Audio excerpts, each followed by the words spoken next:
My old school had the best team in the city. Hey, I used to be a member of that team. Oh, I'm not trying to brag about my past glorious days, but today's topic reminds me of someone I met when I was on the team. The seniors would always give rookies a hard time. They'd just make the rookies fetch balls and ride the bench. This was no big deal, but there was one new kid who was always really odd and out of place. He was pale and thin as a beanpole, and he never got involved with the others. I was bored one day and started watching him, trying my best to engage him and work with him. I soon noticed that every time he handed the ball to a senior, he would sniff them discreetly and then mutter something to himself.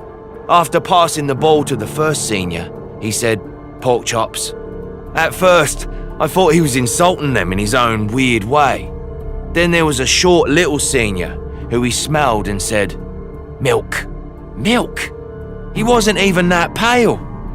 Maybe he was just trying to insult the fella, saying something about his height. Then he came face to face with one of the most popular guys, who also happened to be the richest kid on the team. He looked at him and he said, "Man, huh? This shrimp was too much of a coward to insult someone like that." Then along came a seriously chubby senior, and he said, "Spinach." The more I heard, the less I understood. Shouldn't this senior be a pork chop too? The next day, a big commotion erupted at our school. We didn't know all the details, just that the police had arrested a sicko serial killer.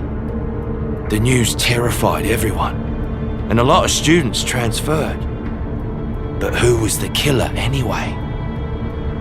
Later, my gossipy buddy told me that the only lead the police had was that the killer was mainly active near our school, and because of the gross way he killed him, they hired someone with this peculiar ability to smell what people have eaten before. So they sent him to our school to investigate. I instantly thought of that skinny kid watching everyone silently from the corner, and all the different dishes he uttered that day.